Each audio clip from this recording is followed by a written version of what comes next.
ሰላም ጤና ይስጥልኝ ውድ የዩቲዩብ ተከታታዮቼ፣ ዛሬ አርቲስት ሰማኝ በለው አሟሟት አንዳንድ ነገርና እንዴት ሊሞት ቻለ፣ ምንድነው ለዚህ ሊያበቃው የቻለውና ብስራት ገመቹ ምነካት፣ እንደዚሁም አርቲስት አሌክሶ ተሽሎታል። አርቲስት አሌክሶ ተሽሎት በሙሉ ጤንነት ሆኖ ትናንትና እንደተመለከትነው በአቻሬ ሚዲያ ሲያመሰግን አይተነዋል።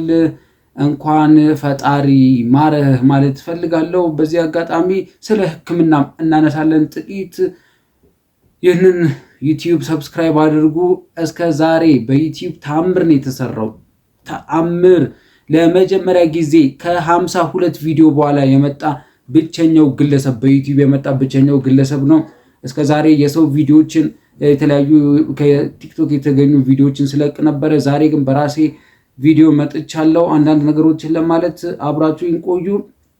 ወደ መጀመሪያው ወደ ያስኩት ጉዳይ ሳልፍ የመጀመሪያው ጉዳይ አርቲስት አሌክሶ ጤናው ተመልሷል። ትንሽ የሰማኸኝ በለውን ጉዳይ ወደ ጎንና ቆየው ብዬ ነው። በዚህ አጋጣሚ በመዘግየቴ ይቅርታ። ለአርቲስት ሰማኸኝ በለው ቤተሰቦችና ለወዳጆቹ እንደዚሁም ለአድናቂዎቹ መጽናናትን እመኛለሁ። በቀጥታ የማልፈው ወደ አርቲስት አሌክስ የጤና ሁኔታ ነው። አርቲስት አሌክስ በሙሉ በቃ ጤንነት ላይ በሚገኝ ደረጃ አቻሬ ጫማ የተለያዩ እርዳታዎችን እንዲያገኝ ካደረገ በኋላ አርቲስት አሌክስ አሁን በሙሉ ጤንነት ላይ ይገኛል። አርቲስት አሌክሶ በሙሉ ጤንነት ላይ ሆኖ የኢትዮጵያን ሕዝብንም እንደዚሁም ዶክተሮቹንም ምስጋና አቅርቧል እና አርቲስት አሌክሶ እንኳን ተሻለ ለማለት እወዳለሁ። አርቲስት አሌክሶ ዘበኞቹን ሳይቀር ነው ያመሰገነው። እኔ መናገር የምፈልገው አንዳንድ ሰዎች በተለይ አርቲስቶች ሆስፒታል ከገቡ በኋላ ሆስፒታል ሲወጡ ወይም ከሆስፒታል ለመውጣት ሲሞክሩ ወይም ደግሞ ሆስፒታል መጥቶ ሰው ሲጠይቃቸው የሚያመሰግኑት ዘበኛውን፣ ጽዳት ሰራተኛው፣ ሁሉም ያመሰግናሉ። እና እኔ ግዴታ ነው ወይ ባታመሰግኑ ጽዳት ሰራተኞች ምናምን? በእርግጥ መመስገን አለባቸው፣ ግን ጽዳት ሰራተኛውን ከአንተ ጋር እኮ የሚያገናኘው ነገር የለም። ዘበኛ የሚያገናኘው የለም። በአምቡላንስ ነው የመጣኸው፣ ቀጥታ በአምቡላንስ ገብተህ ታክመህ ነው የምትወጣው። የሚያገናኛቸው ነገር የለም። እና ዘበኛ ምናምን ያመሰግናሉ። መጀመሪያ ፈጣሪያችሁን አመስግኑ፣ ከዛ ቤተሰቦቻችሁ። ምክንያቱም ቤተሰብም እኮ አይከዳችሁም፣ ከጎናችሁ ሆኖ ያሳክማል፣ ያስታምማል። እህቱ ከጎኑና ስታስታምም ስታሳክመው ነበረ። እንደዚሁም ሐኪሞችን ማመስገን ተገቢ ነው ለማለት ነው።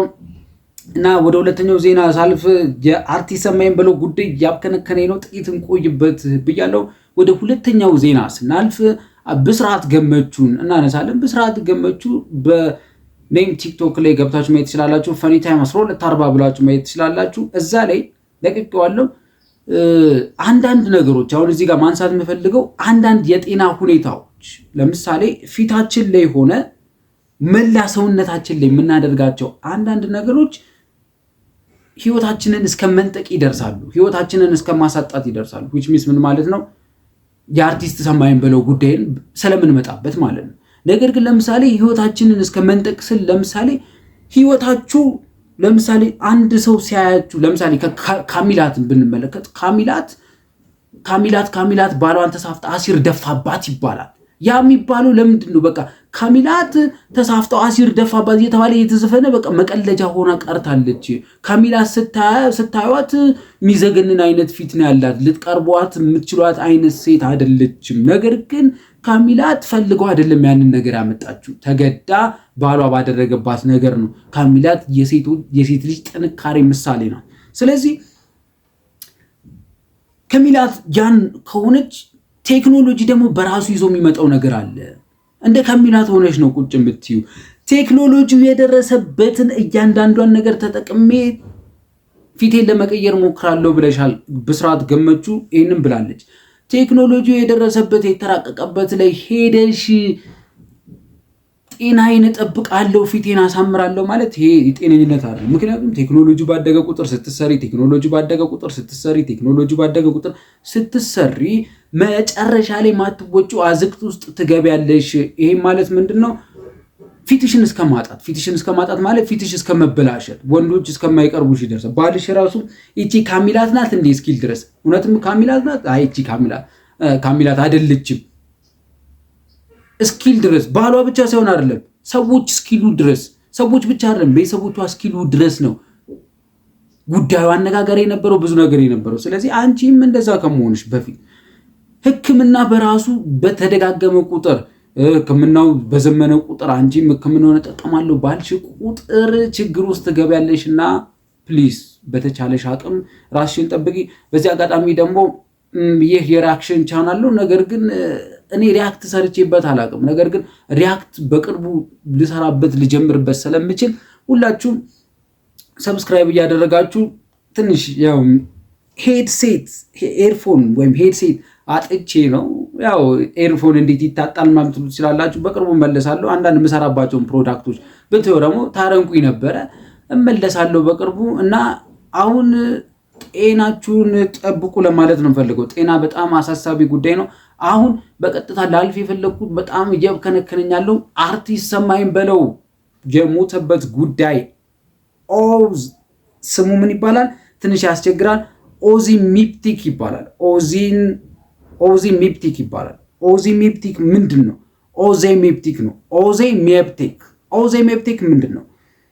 ኦዚሜፕቲክን ዋና ዋና ባህሪያቶችን እንመለከታለን። የመጀመሪያ ኦዚሜፕቲክ ማለት የደም ውስጥ ስኳር መጠንን ለመቆጣጠር ይረዳል ይላል። ኦዚሜፕቲክ ማለት በሰውነታችሁ ውስጥ ያለውን የስኳር መጠን ማለትም ደማችሁ ውስጥ ያለውን የስኳር መጠን እኔ ባለችኝ በጥቂት እውቀት ነው የምነግራችሁ። በደም ውስጥ ስኳር ሰርኩሌት ያደርጋል። ይሄንን የሕክምና ባለሙያዎች ልታረሙኝ ትችላላችሁ። ሰርኩሌት በሚያደርግበት ጊዜ ያንን ደም ውስጥ የሚሄደውን የስኳር መጠን ለመቆጣጠር ይረዳል። እንደዚሁም ይህንን የሚያደርገው በሰውነት ውስጥ የኢንሱሊን ምርት በማነቃቃት ኢንሱሊን ምርትን ያነቃቃል። ምን ይሄ ኦዚሜፕቲክ የሚባለው መድኃኒት ኦዚሜፕቲክ የሚባለው ይሄ ለህልፈት የዳረገው መድኃኒት ልብ ብላችሁ እንደሰሙኝ እፈልጋለሁ። ኦዚሜፕቲክ የሚባለው መድኃኒት የኢንሱሊን ምርትን ያነቃቃል። ኢንሱሊን በሰውነታችን ውስጥ እንዲመረት ያደርጋል። ኢንሱሊን በስፋት በሰውነታችን ውስጥ እንዲንሰራራ በሰውነታችን ውስጥ ኢንሱሊን መጠን እንዲነቃቃ ያደርጋል። መጠኑ እንዲጨምር ያደርጋል። ከዛ በኋላ በጉበት የሚያመነጨውን የስኳር መጠን በመቀነስ ጉበት የሚያመነጨው የስኳር መጠን አለ። ያንን የስኳር መጠን ጉበት የሚያመነጨውን ያን የስኳር መጠን በመቀነስ ጉበት የሚያመነጨውን የስኳር መጠን በመቀነስ ጉበታችን የሚያመነጨው የስኳር መጠን አለ። ከተሳሳትኩ አርሙኝ። ያንን በመቀነስ የኢንሱሊን ምርትን ያነቃቃል። የኢንሱሊን ምርትን ይጨምራል። ይሄ ኦዚሜፕቲክ የሚባለው መድኃኒት ማለት ነው። ስለዚህ ኦዚሜፕቲክ የሚባለውን መድኃኒት ስንመለከተው ኦዚሜፕቲክ የሚባለው መድኃኒት በጥቅሉ ስንመለከተው ምንድን ነው? ጥቂት ማውራት ያስፈልጋል። ኦዚሜፕቲክ አሁንም በድጋሚ ምንድን ነው ብለን ስንመለከት አሁን ይሄ ኦዚሜፕቲክ የሚባለው መድኃኒት ለህልፈቱ ይጠቀሳል። አጠቃቀሙ እንዴት ነው የሚለውን እኔ ኦዚሜፕቲክ አጠቃቀሙ እንዴት ነው የሚለውን ስንመለከት ኦዚሜፕቲክ አጠቃቀሙ በሳምንት አንድ ጊዜ የክትባት መልክ ያለው መድኃኒት ነው፣ ወይም ኢትስ ኢንጀክሽን የክትባት መድኃኒት ነው። ይሄ ኦዚሜፕቲክ የሚባለው መድኃኒት የክትባት መድኃኒት ነው። ትከተቡታላችሁ። በሳምንት አንዴ። እንደተናገረው ከሆነ አርቲስት ሰማይን በለው ምን ብሎ ነበረ? አርቲስት ሰማይን በለው 10 ኪሎ ቀንሻለሁ ብሎ በቲክቶክ መጥቶ አስደምሞን ነበረ። ይሄ ደግሞ ችግር አለው። ምክንያቱም በሕክምና ምክንያት 10 ኪሎ ቀነስክ ማለት ይሄ በጣም ከባድ ነው። በአንድ 10 ኪሎ ቀነሳችሁ ማለት ኦልሞስት መሞታችሁን እያፋጠናችሁ። ሁለተኛ የጎንዮሽ ውጤቱን እንመለከት። የጎንዮሽ ውጤቱንና ጥቅሙን እንመልከት። የጎንዮሽ ጥቅሙንና እንደዚሁም ውጤቱን ስንመለከት መድኃኒቱ ምግብ መፈጨት ሂደትን በማዘግየት አሁን ምግብ መፈጨት በዘገየ ቁጥር ይሄ ውፍረቱን ለመቀነስ ይረዳዋል ነው። ኮምፕሊትሊ ውፍረቱን ለመቀነስ አይደል የተፈለገው። ስለዚህ የምግብ መፈጨት ሂደትን ያዘግያል። በዘገየ ቁጥር ምን ይሆናል? ይሄ ሰውዬ ክብደቱን እየቀነሰ ይመጣል። ምክንያቱም ምግብ በበላችሁ ቁጥር ምግቡ ይፈጫል አይደለ? ስለዚህ ምግቡ በሚፈጭበት ጊዜ ያ ምግብ ደግሞ ወደ ምን ይሄዳል? ወደ ውፍረት እየተቀየረ። ብዙ የሚበሉ ሰዎች ወፍራም ናቸው ይባላል። ሆዳም ለዛ ነው ወፍራም የሆንከው ይባላል። ለምንድን ነው? ምክንያቱም ብዙ በበሉ ቁጥር ውፍረት ይመጣል። ስለዚህ ያ ውፍረት እንዳይመጣ የምግብ መፈጨቱን ካዘገየው ምግቡ ብዙ የመፈጨት ሂደቱ ዝቅተኛ ከሆነ ምን እየሆነ ይመጣል? ይሄ አርቲስት ሰማኝ በለው የደረሰበት ችግር የገጠመው ችግር እየቀነሰ ይመጣል። ማለትም ይሄ የውፍረት ችግሩ እየቀነሰ ይመጣል ማለት ነው። ስለዚህ ሌላ ደግሞ ምን ይላል? የመጥገብ ስሜት በመፍጠር አሁን ልብ በሉልኝ። የጠገባችሁ አይነት ስሜት ይመስላችኋል? ጠግባችኋል፣ እንደጠገባችሁ ታስባላችሁ። በቃ የመጥገብ ስሜትን ያመጣባችኋል። ይሄ ደግሞ ምግብ እንዳትበሉ ያደርጋል። ሰውነታችሁንም ትጎዳላችሁ። ስለዚህ ረሃብን ይቀንሳል። ምን ማለት ነው? አይርባችሁም ማለት ነው። ባራባችሁ ቁጥር አትበሉም። ባልበላችሁ ቁጥር ሰውነታችሁም እየቀነሰ ይመጣል። መጠኑ የምግብ መፈጨት የለም። 1 የረሃብ ስሜት የላችሁም። 2 ምግብ አትበሉም። 3 ስለዚህ ምን ይሁን? ሰውነታችሁ በጣም ያስጨነቃችሁት ነው። በጣም ለመቀነስ እየሞከረ ነው። ለመቀነስ እየሞከረ በመጣ ቁጥር አደጋለሁ። ስለዚህ በዚህ ምክንያት ብዙ ሰዎች ክብደት ለመቀነስ ይጠቀሙበታል ይላል። እንዳልኳችሁ ነው። ክብደት ለመቀነስ ይፈልግ የነበረው ሰውዬ አርቲስት ሰማኝ በለው ክብደቱን ለመቀነስ ይሞክርበት የነበረው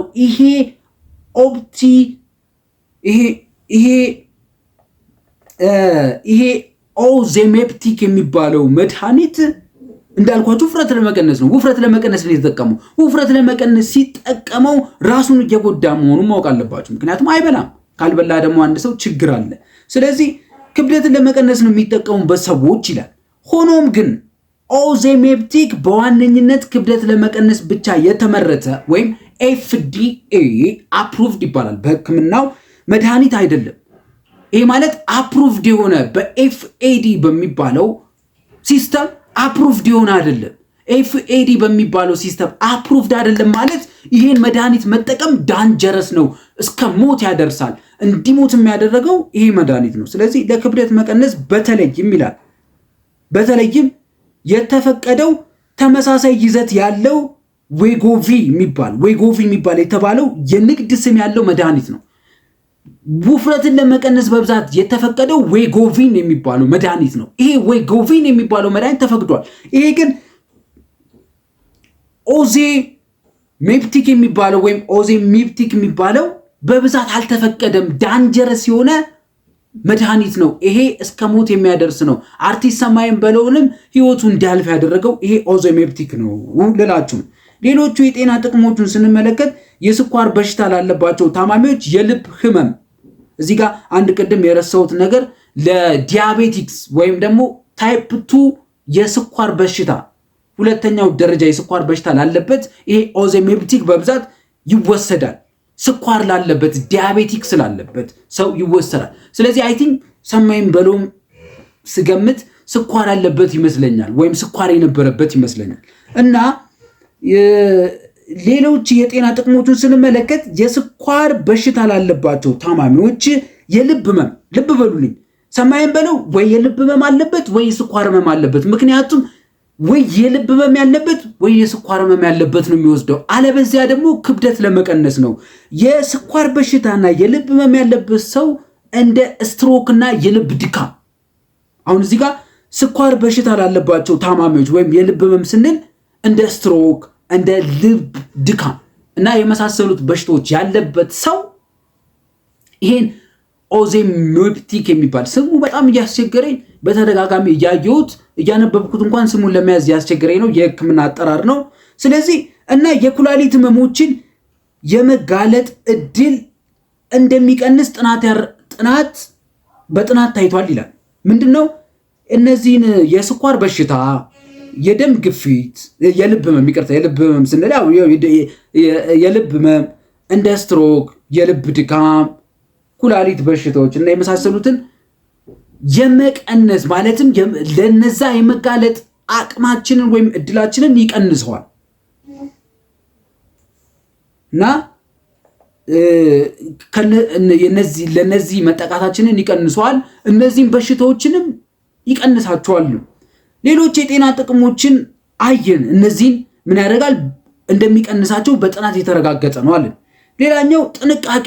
አሁን እዚህ ጋር ጥንቃቄ መደረግ አለበት። ይሄ መድኃኒት ስንወስድ ቅድም እንደጠቀስኩላችሁ ቅድም ምን ብያችሁ ነበር? ዌጎቪ የሚባል መድኃኒት በንግድ ስም የተፈቀደ መድኃኒት ነው። ማለትም የንግድ ስሙ የተፈቀደ ነው። አሁን የንግድ ስማቸው ያልተፈቀዱ መድኃኒቶች አሉ። እነዛ መድኃኒቶች ስፔሲፊካሊ መወሰድ ያለባቸውም በጥንቃቄ ነው ተብሎ የተቀመጡ አሉ። ከነዛ መካከል ይሄ ዌጎቪን የንግድ ፍቃድ ስም ሆኖ ፍቃድ ያገኘ ነው። ይሄኛው ግን አሁን የጠራሁላችሁ መድኃኒት ግን የንግድ ፍቃድ ብዙም የለውም እና በዚህ ምክንያት ነው እየተባለ ይገኛል። የጥንቃቄ መልእክት ደግሞ አለኝ። ጥንቃቄ ያስፈልገዋል። ይህ መድኃኒት ስንጠቀም ጥንቃቄው ምንድነው? ይህ መድኃኒት በሐኪም ትእዛዝ ወይም ፐርስክሪፕሽን ብቻ የሚገኝ ነው። ይሄን ሐኪም ነው ያዘዘለት። ልብ በሉ። ከሐኪም ትእዛዝ ውጭ ይህን መድኃኒት ከወሰዳችሁ ኢትስ ዳንጀረስ፣ ምክንያቱም ክትባት ነው ምናምን ብለ ስለዚህ በጣም ጥብቅ ምነግራችሁ ይሄ መድኃኒት በሐኪም ብቻ መወሰድ አለበት። መድኃኒት ስትገዙ ሐኪም ቢያዝላችሁ፣ ካልተቻለ እንደነ ፓራስታሞል ምናምን ካልሆነ ሐኪም ቤት ሄዳችሁ መድኃኒት ባትጠይቁ። ሁለተኛ እንደ ማቅለሽለሽ፣ ማስታወክ፣ ተቅማጥ እና የሆድ ህመም ያሉ የጎንዮሽ ጉዳቶች ሊኖሩት ይችላል። አሁን ሰማይም በለው ማስታወክ ሊኖረው ይችላል፣ ተቅማጥ ሊኖረው ይችላል፣ የሆድ ህመም ሊኖረው ይችላል እና ጎንዮሽ ጉዳቶች ሊያስከትሉበት ይችላሉ። አስከትሎበትም ሊሆን ይችላል ይህን መድኃኒት በመጠቀሙ እና ስለዚህ ያለ ሐኪም ምክር እና ቁጥጥር በስራ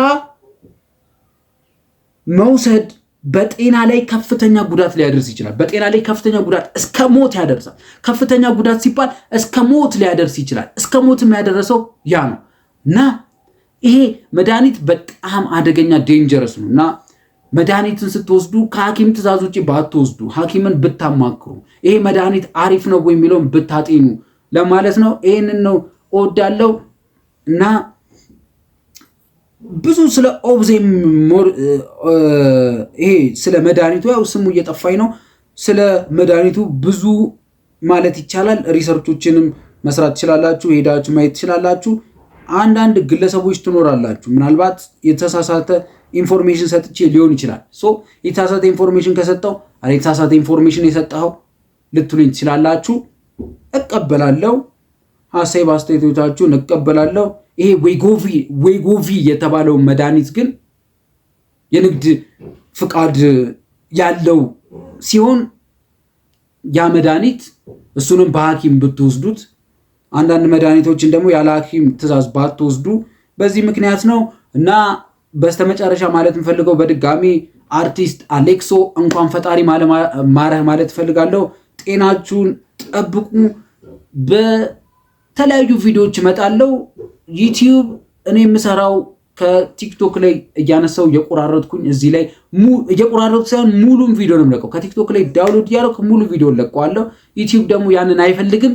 ያንንም ደግሞ እንትን እያለው አይደለም፣ እያሰራጨውም አይደለም። ስለዚህ ራሴ መምጣት ስላለብኝ ራሴ መጥቻለሁ። ሪያክሽን ቪዲዮ ሰራበታለሁ። ከ52 ቪዲዮ በኋላ ነው የተመለስኩት። ሪያክሽን ቪዲዮ ሰራበታለሁ። ይህንን ፊት አይታችሁ ላይክ፣ ሼር፣ ሰብስክራይብ ካደረጋችሁ ለምን አልመጣላችሁ የሚለው ሳቄን ካያችሁ አትችሉትም። የምሬን ነው። ሳቄን አትችሉትም። አንድ ቪዲዮ እዚህ ጋር ከፍቼ ባየውና የሚያስቅ ከሆነ ፍርፍር ብዬ ነው የምስቀው እና ይህንን ሳቅ እንዳታጡት፣ ይህንን ደስታ እንዳታጡት፣ ይህንን ምክር እንዳታጡት። ላይክ፣ ሼር፣ ሰብስክራይብ አድርጉ። በቀጣይ በተለያዩ ቪዲዮዎች እመጣለሁ። አለሁኝ፣ አልጠፋም። ኤርፎን ጉዳይ ትንሽ ኤርፎን አጣው። የሚገርም እኮ ነው። ሰው ልጅ በብዙ ይፈተናል። እኔ በትንጧ ነገር ኤርፎን አጣው። የሚገርማችሁ ላይት ሰርቼ ስልኬን ማስቀመጫ ሰርቼ ግን ኤርፎን እና እመጣለሁ አለሁኝ። ሪያክሽን ቪዲዮ ሰራለሁ። እንደዚሁም ዩቲዩብ ሞኔታይዝ እንዴት መሆን እንደሚችል እንዴት ገንዘቡን ማግኘት እንደምንችል የምታውቃላችሁ ንገሩኝ። ይህንን ቪዲዮ ቢያንስ ወደ 100,000 ድረስ እና በቀጥታ እመጣለሁ። ብራሴ ከችላለሁ። አርቲስት ሰማይን በለው በመሞቱ የተሰማኝን ጥልቅ ዜና መግለጽ እወዳለሁ። ሰሜ ባላገሩ እየተባለ ይታወቅ ነበረ። በሱ ስምም ስልክ እስከ መሰራት ደርሶ ነበረ። ማለትም ስልክ ስም እስከመሰጠት ደርሶ ነበረ። የሰፈርም ስም እስከመሰጠት ደርሶ ነበረ። የመኪና አደጋ ደርሶበት ከመኪና አደጋ መትረፉም ተሰምቶ ነበረ እና ሰሜ እየተባለ ስልኳም ትጠራ ነበረ። ስልኳ ስትወርቅ አትሰበርም ሰሜም ስላልሞተ እንደዛ ይባል ነበረ እና ለአርቲስት ሰሜ ባላገሩ አድናቂዎች እንደዚሁም ቤተሰቦች መላው ኢትዮጵያን መጽናናትን እንመኛለን። አርቲስት አሌክሶን ግን በህይወት አግኝተነዋል which means ተርፎልናል፣ ድኖልናል፣ ተሽሎታል እና ቅድም የነገርኳችሁ ነገር ትንሽ መሰለ መንግስቱን ብዙዎቻችሁ ታውቁታላችሁ።